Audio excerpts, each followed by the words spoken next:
दोस्तों, आंखें बंद करके सोचिए। एक ऐसा शिकारी जो अंधेरे में छुपकर वार करता है। एक ऐसी ताकत जो राडार की नजरों से ओहिल है, जिसे आप देख नहीं सकते, सुन नहीं सकते, लेकिन उसकी मौजूदगी से दुश्मन के दिलों में खौफ पैदा हो जाता है। यह कोई साइंस फिक्शन मूवी का सीन नहीं है, बल्कि एक ऐसी हकीकत है जिसे रशिया अंजाम देने जा रहा है। पेश है रशिया का अगला गेम चेंजर, एक ऐसा हथियार जो जंग के मायने हमेशा के लिए बदल देगा। हम बात कर रहे हैं रूसिया के नए नेक्स्ट जनरेशन स्टेल्थ बॉम्बर की, जिसका नाम है तुपोलेव पाकड़ा। तो कुर्सी की पेटी बांध लीजिए, क्योंकि हम एक ऐसे सफर पर निकलने वाले हैं जो आपको हैरत में डाल देगा। आखिर क्या है यह पाकड़ा? पाकड़ा का पूरा नाम है पर्सपेक्टिवनी आवियात्सोनी कॉम्प्लेक्स डालनी आवियात्सी, जिसका सीधा सा मतलब है future air complex for long range aviation. इसे रशिया की legendary company Tupolev design bureau बना रही है। वही कंपनी जिसने दुनिया को ट्यूसडे 95, बेयर और ट्यूसडे 160, ब्लैकजैक जैसे आइकॉनिक बॉम्बर्स दिए हैं। लेकिन पाकड़ा इन सब से बिल्कुल अलग है।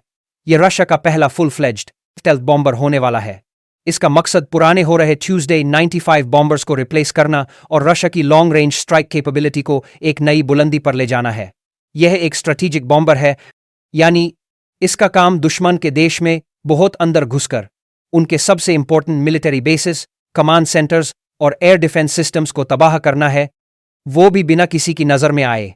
फ्लाइंग विंग डिजाइन, अमेरिका की कॉपी या नेक्स्ट लेवल टेक।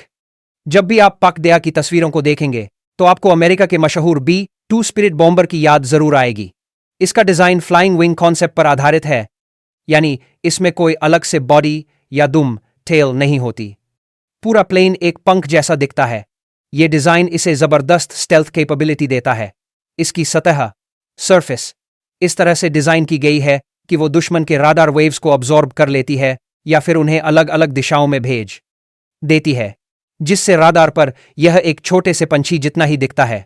कुछ लोग इसे B-2 की कॉपी कह सकते हैं, लेकिन एक्सपर्ट्स का मानना है कि रशिया ने इस डिजाइन को अपने जरूरत के हिसाब से और भी एडवांस किया है। यह सबसोनिक स्पीड पर उड़ेगा, यानी आवाज की रफ्तार से धीमा। अब आप सोचेंगे कि इस सुपर एडवांस्ड जमाने में सबसोनिक क्यों? इसके दो बड़े कारण हैं। पहला, सबसोनिक स्पीड पर इंजन कम हीट पैदा करते हैं, जिससे इंफ्रारेड सेंसर से बचना आसान होता है। और दूसरा, इससे प्लेन की रेंज बहुत ज्यादा बढ़ जाती है। सिर्फ स्टेल्थ नहीं, ताकत भी है। बेमिसाल पाकड़ा की असली ताकत सिर्फ इसका छुपने की काबिलियत नहीं, बल्कि इसके अंदर छुपे हथियारों का जखीरा है। रिपोर्ट्स के मुताबिक यह बॉम्बर लगभग 30 टन वजन के हथियार ले जा सकेगा। इसमें शामिल होंगी दुनिया की कुछ सबसे खतरनाक मिसाइल्स। यह कन्वेंशनल क्रूज मिसाइल्स से लेकर न्यूक्लियर टिप्ड क्रूज मिसाइल्स तक कैरी कर सकता है। और सबसे बड़ी बात, यह रशिया की अनस्टॉपेबल हाइपरसोनिक मिसाइल्स जैसे कि किंजाल और फ्यूचर नेवल जिरकॉन मिसाइल के एयर लॉन्च्ड वर्जन को भी फायर कर सकेगा। आप सोचिए, एक ऐसा प्लेन जो राडार पर दिखता नहीं और वो ऐसी मिसाइल फायर कर रहा है जिसे दुनिया का कोई भी एयर डिफेंस सिस्टम रोक नहीं सकता। यह कॉम्बिनेशन ही इसे इतना ज्यादा खतरनाक बनाता है। इसकी रेंज भी 12,000 से 15,000 किलोमीटर तक होने की उम्मीद है, यानी यह रशिया से उड़कर दुनिया के किसी भी कोने में हमला करके वापस आ सकता है। भारत के लिए इसके क्या मायने हैं? अब आते हैं सबसे जरूरी सवाल पर। इस सब से भारत के लिए क्या मायने हैं? इंडिया और रशिया बहुत पुराने और विश्वसनीय स्ट्रेटेजिक पार्टनर्स हैं। हमारा डिफेंस कोऑपरेशन सालों से चला आ रहा है, चाहे वो सुखोई 30 MKI हो, T-90 टैंक्स हो या हाल ही में मिला S-400 एयर डिफेंस सिस्टम। इसलिए एक स्ट्रॉन्ग रशिया हमेशा से इंडिया के स्ट्रेटेजिक इंटरेस्ट में रहा है। पाकड़ा का आना रशिया की मिलिट्री पावर को बढ़ाता है, जो ग्लोबल स्टेज पर एक बैलेंस ऑफ पावर बनाए रखने में मदद करता है। दूसरा और सबसे इंपॉर्टेंट एंगल है चाइना। चाइना भी अपने H-20 स्टेल्थ बॉम्बर पर तेजी से काम कर रहा है। ऐसे में जब हमारे पड़ोस में एक देश ऐसी टेक्नोलॉजी डेवलप कर रहा हो, तो रशिया का पाकड़ा एक तरह से उस ताकत को बैलेंस करता है। फ्यूचर में ऐसी संभावना से इनकार नहीं किया जा सकता कि रशिया इसकी टेक्नोलॉजी या इस पर बेस्ड कोई वर्जन अपने आससाथी देश जैसे कि इंडिया को ऑफर करे।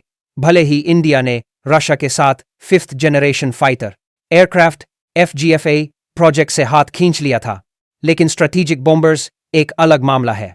इंडिया को अपनी लॉन्ग रेंज स्ट्राइक कैपेबिलिटीज को बढ़ाने की सख्त जरूरत है, और पाकड़ा जैसे प्लेटफॉर्म पर नजर रखना भारत के लिए लाजमी है।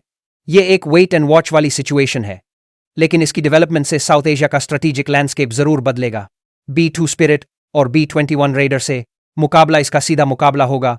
अमेरिका के B-2 स्पिरिट और आने वाले B-21 रेडर से B-2 स्पिरिट 1990 सेकंड्स की टेक्नोलॉजी है जो आज भी बहुत काबिल है लेकिन बहुत ज्यादा महंगी है।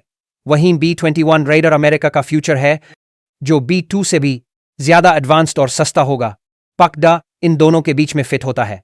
यह B-2 से नई टेक्नोलॉजी का होगा और शायद B-21 के बराबर की टक्कर का होगा। असली फर्क इनके इलेक्ट्रॉनिक्स, सेंसर्स, AI इंटीग्रेशन और नेटवर्क सेंट्रिक वॉरफेयर कैपेबिलिटीज में होगा। रशिया का फोकस हाइपरसोनिक वेपन्स पर है जो इसे एक अलग एडवांटेज दे सकता है, जबकि अमेरिका का फोकस डेटा शेयरिंग और दूसरे एसेट्स जैसे ड्रोन्स और फाइटर्स के साथ मिलकर काम करने पर होगा। यह असल में दो अलग मिलिट्री फिलॉसफीज की टक्कर होगी। कब होगी एंट्री और कितनी बड़ी चुनौती?